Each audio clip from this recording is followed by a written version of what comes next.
daily cast here today. Very good match. Ceeezor and Widderson against Ashton and Julian. So we'll see how they decide to play it. This is a fire elemental. I don't know why this is a thing.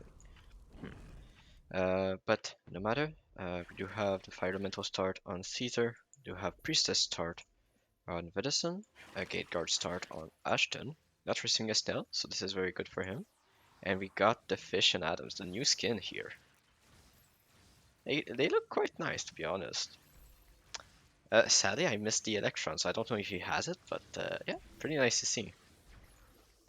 I think the fact that the middle is like static is kind of interesting because it's more representative of an atom. Like the middle moves slowly while the exterior moves faster. So, I kind of like this. So I might buy it. But no matter. After these stands, we do have the two starts that are not 190 gold of Ashton and Julian, being 5 workers.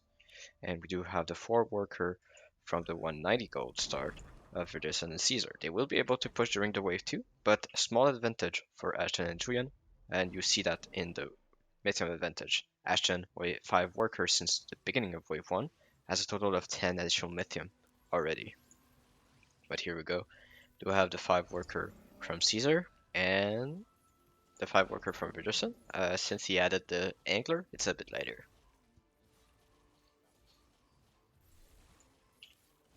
But yeah, so 10 lithium generated more due to this early advantage of Ashton. So, I mean, it's not too bad. And we're talking about 4, I think? Yeah, about 4 for Julian.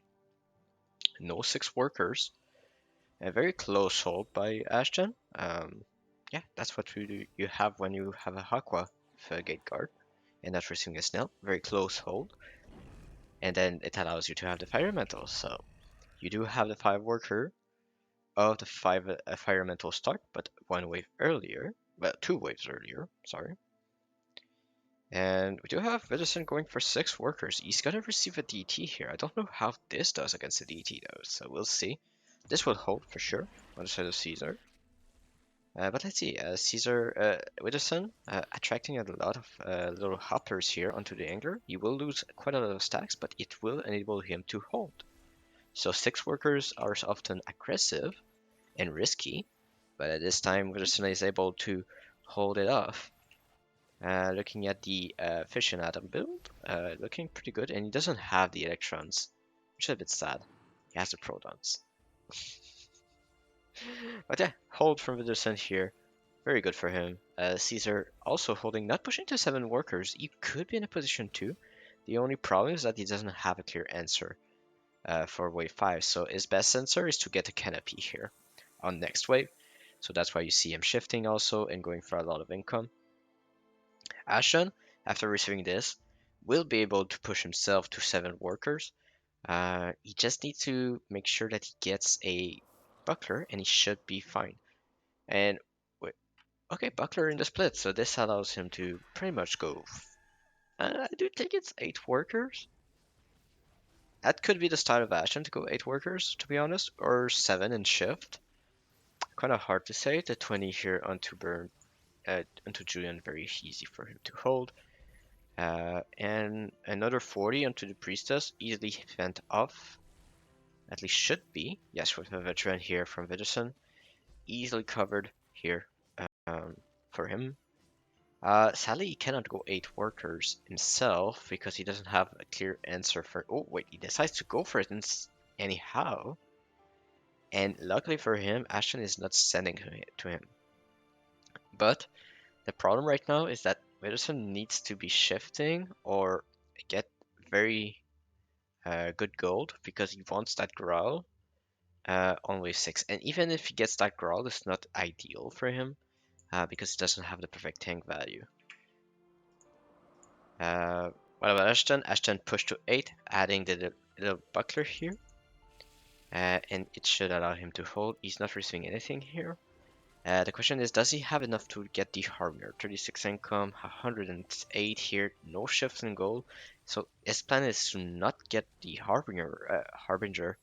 But what is his plan instead? We'll see in the following wave. I mean, pretty standard build here for the atoms of Julian. So even though we receive a 60, he'll be able to push. He is in no fear, I believe, on wave 6. But Ceeezor receiving the 80 cent here. I didn't see that. And still not able to hold here. I mean, I don't like the positioning of the Butcher here. Because it prevents the Fire Elemental from tanking the boss. So yeah, I think a little bit of a misposition here. And part of the reason is that if you put that down here, still the Fire Elemental tanks a bit too much because he doesn't have a split. So this Firestorm was a little bit problematic, I'd say, for Ceeezor. What he could have done is, yeah, honestly, I don't know what he could have done. But he needed a split here and have the Butcher one behind. But let's see, Ceeezor going big here, Ashton going for income. He does get the Harbinger to the leak here, and the Cannoneer sent. The Cannoneer can do pretty well here. It's a Disciple on Widderson, so not going for tanks, but going for more damage. Does this side go into the Disciple first? It does not seem so. It goes on the Priestess, and so it will be a leak, I presume. But looking at the Harbinger here, doing pretty well. The Adam build doing pretty well as well against the 100, but this will result into a leak from Julian. But will it be covered in the middle by Ashton? That is the question. But Widderson leaking 60% while Julian is only leaking at 46. Ashton is able to push to 10 workers. He has a pretty decent build for 7 and 8 here, and 9 with the Harbinger. So you can hide this Disciple and easily get a Star Carter by shifting on wave 9 as well. So his plan is to go Disciple on wave 8, shift on 9 to get the Star Carter on 10. That's probably the game plan from Ashton to be able to hold wave 10. And if he holds wave 10 after that, he is in a pretty decent spot. We do see him 11 workers, so you'll see him sending more often. And you see here a lot of income going out. Ceeezor trying to catch him out here with an 80 recent. But he does have the Aqua, he does have the Harbinger. This Fire Elemental is tanking a single unit here for the wave. And this is just perfect targeting here. Shared aggro, things like that. So a lot of damage remaining from this Fire Elemental as well as the Harbinger. Harbinger is tanking, but Fire Elemental is still tanking a little bit, I believe. No, it's not. It's not anymore. But still, it might still result into a small leak. Or no, not even close to a leak here. This is a hold, and Ashton is just pushing 2 more workers out of that. So a question is, will Widderson be able to follow him into this crazy push? He does have good defense on 8. The problem for him is wave 9. So you'll probably see him going for a gate or is Azeria. But instead he's preparing the bounty hunter. So he wants to have this kingpin on wave 10 to be able to hold. But 14 workers on Ashton. And he's not fully building here. So yeah, he doesn't get the Disciple here, but he will put it down on wave 9, more than likely. But look at his value, 700 on wave 8. That is dangerous, and that's a Hermit coming his way. He's building last second here, and that will not save him, because the Hermit is just a perfect counter to that Fire Elemental. But now it's just a question of if this Fire Elemental survives. There's a lot of Cobras onto it. There's a lot of damage killing those Cobras. There's only one remaining onto the Fire Elemental. Will the base survive? It does survive, so how much more can he kill? And no, there's still the Hermit onto the Fire Elemental and sniping the Fire Elemental, meaning that Ashton is leaking more than he wanted on that wave here. And that's a big leak on Ashton. Julian holding strong. Will he be able to cover in the middle for Ashton now? Ashton at 15 workers though, so he might get Widderson pretty big here on wave 9. Widderson cannot get the Priestess. This Kingpin is next to no stack at 73, so Ashton probably waiting for the Ogre here. Does he have time to get the Ogre? It does look like he gets the Ogre, and this is massive. Double Cannoneer. Come on, Ashton. Like, you know that Wilson is screwed on wave 9. Why would... Well, okay, so you go... I guess you go Cannoneer because you know he's screwed. but just finish the game on wave 9 if you can. You're 16 workers. uh, I, I, I, I want to do a correct prediction, but I should know that Ashton only goes for income. And he goes for a brute after income. Alright, alright. I'll give it to him. But no sense onto Ashton and Julian. And still no Starker on the side of Ashton, so he might be in trouble on wave 10. But Julian should hold him on that said wave 10. But here this will be a big leak here onto Ceeezor as well as on Widderson, despite he being two Cannoneers instead of an Ogre. We're not going to comment on that. Uh, and yeah, Ceeezor leaking as well. Good king damage. Oh, and now with that bonus gold, does he get enough for the starter? He's at 329. Yeah. So he needs to go for income, but I don't think it is enough though. Wait, that's a lot of gold. Wait, no, this will not be enough for the star carder, but it's gonna be damn close though. He's going for income, so he's gonna try and catch it. And no, he's just 90 gold off. Approximately 90 gold off.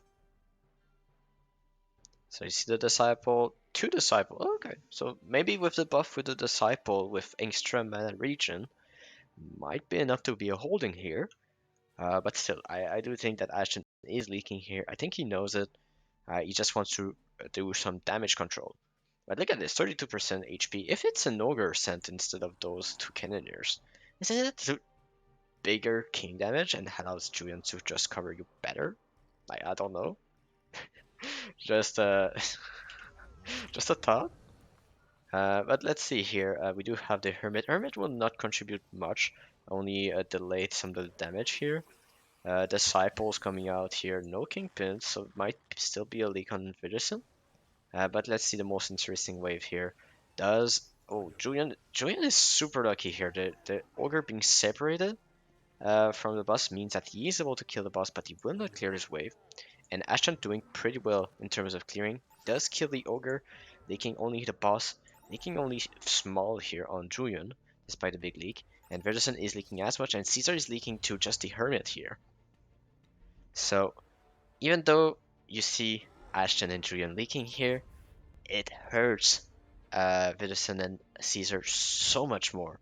And it's even close to be game here. It's below 10%. No, it's just game. Wow. The aggressive push from Ashton enabling them to go for extra resends, extra gold, almost getting the start order on wave 10. And yeah, good damage control with the double disciple. Uh, I must say a bit of a lucky aggro for Julian, being bringing the ogre separated from the boss. Same goes for the brute, so allowing the Trinity Archer to kill most of the boss. But no matter what happened here, even if some of the boss goes onto the king, the leaks were just too much onto Ceeezor and Widderson on wave 10, and it was able to finish them off. But still, I mean, isn't it just better to go for? I don't know. I just think this is just better to go ogre. Let me check that. I just want to know.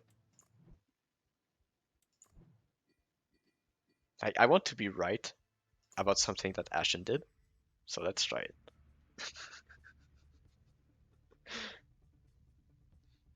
So for it to be considered better, it needs to be higher than 88%, because even if it's equal, it's still better because you have a power mercenary to the king and not cannoneers. So we're gonna see. We're gonna see.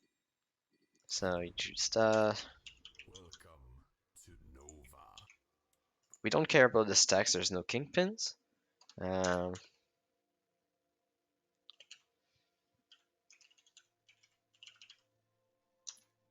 all right, and the send we said it's ogre.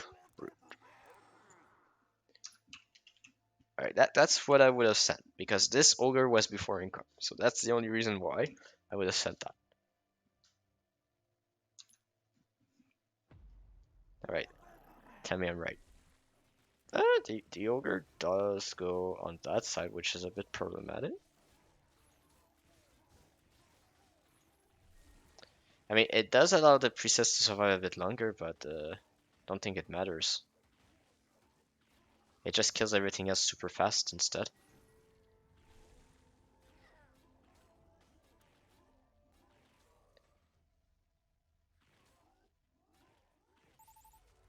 Yeah, 95. I mean, it's better because you have the ogre, which is better on the king. But to say that it is game ending, I mean, I'm not sure. But no matter, it's still. I think it's just. I mean, he was right to go for the cannoneers as well. They're pretty much equal. But yeah, I mean, I was right. Ogre wasn't that bad of a son. So on that, thank you guys for watching, and see you next time.